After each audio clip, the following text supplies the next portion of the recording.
motivation ఇచ్చేది. Yeah. Do you call the students as criminal waste? What right You the have. chief minister of the state has that to call someone as a criminal waste? Yes. We cannot judge.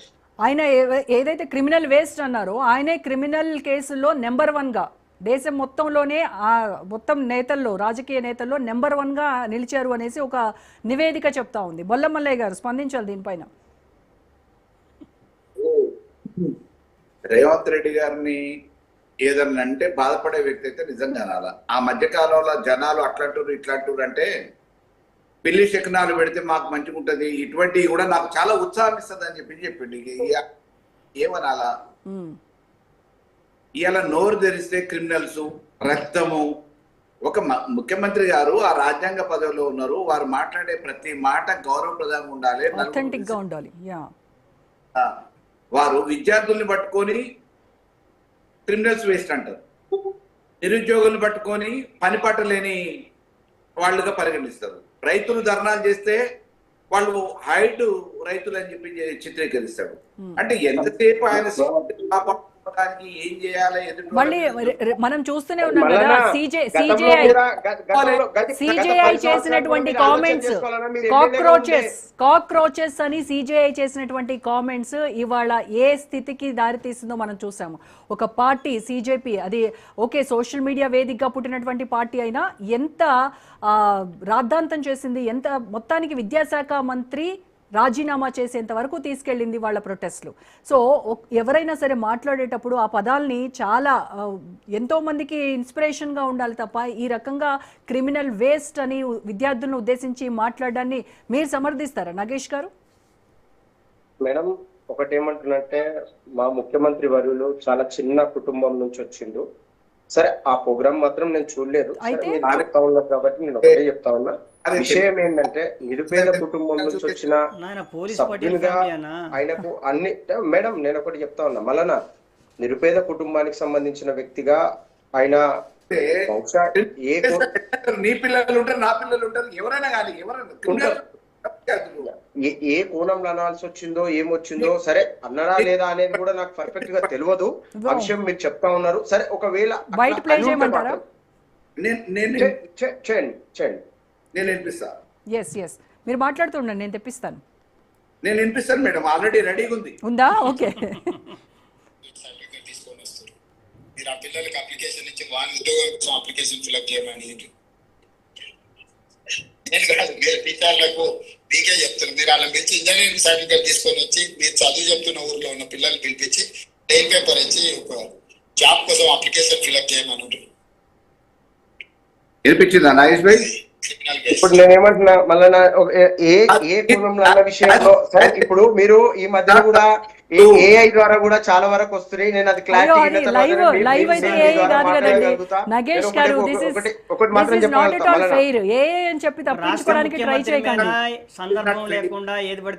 Live లో విన్నాము. Live అది live comments చేసినటువంటి రేవంత్ రెడ్డి మీరు వినకపోతే మేము అందరం విన్నాం కదండి, రాష్ట్ర ప్రజానీకం వినింది కదా, ఇప్పుడు కూడా విన్నారు కదా. అంటే రికార్డెడ్ కదా, అది ఏఐ అని ఆయన అనుమానం. చెప్పండి నాగేష్ గారు.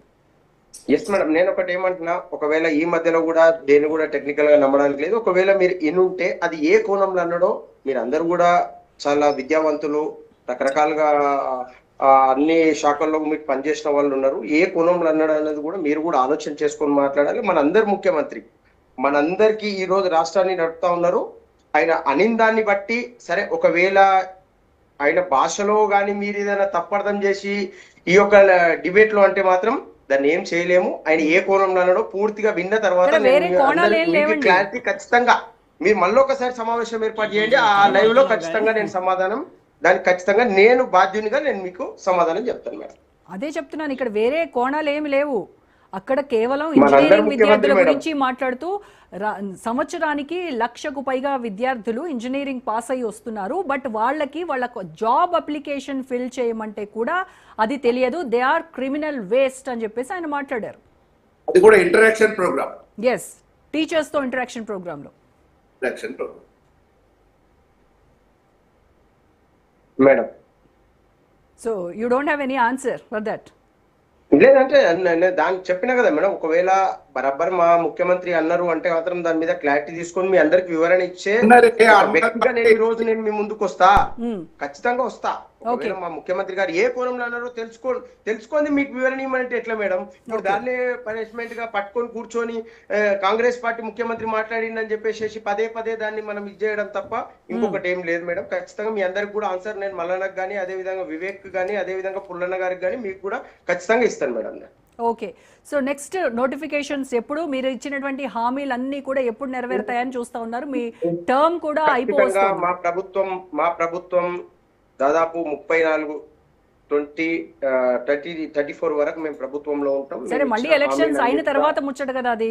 ఇప్పుడు ఉన్నది మీకు టర్మ్, మీకు ఇచ్చింది 5 ఏళ్లే కదా ప్రస్తుతానికి ఇప్పుడు ఇచ్చింది. బీఆర్ఎస్ వాళ్ళు ఈ రోజు మేము ఇప్పుడే ప్రభుత్వంలోకి వచ్చినట్టు మాట్లాడుతున్నప్పుడు, మేము ప్రభుత్వంలోనే ఉన్నప్పుడు మళ్ళీ ప్రభుత్వం తెచ్చుకుంటాము అన్నప్పుడు దీంట్లో సందేహం ఏంది మేడం? బీఆర్ఎస్ ఇప్పుడు శూన్యమైంది తెలంగాణలో. వాళ్ళే అంటుర్రు మేము ఈ రోజు రేపే ప్రభుత్వం ఏర్పాటు చేస్తాం.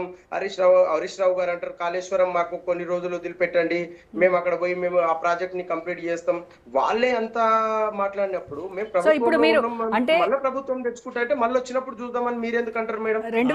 ప్రభుత్వం వస్తుంది, మేము ఇచ్చిన హామీలు ఏదైతున్నాయో నిరుద్యోగులకు, ఉద్యోగులని, అదే విధంగా ఓయూ నేను అడిగేది నగేష్ గారు నేను అడిగేది ఏంటంటే మీరు ఇచ్చినటువంటి హామీలు ఈ 5 years టర్మ్ లో కదా మీరు కంప్లీట్ చేస్తాము, వాటిని అమలు చేసి తీరుతామని చెప్పింది.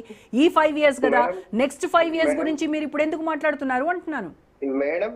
ఖచ్చితంగా మా ప్రభుత్వం ఉంటది. మేము ఏదైతే హామీలు ఇచ్చినామో మేము ఈ రోజే ఏం ప్రభుత్వం నుంచి మా ప్రభుత్వం ఏం కోల్పోదు. మేము ఖచ్చితంగా మా ప్రభుత్వంలో ఇచ్చిన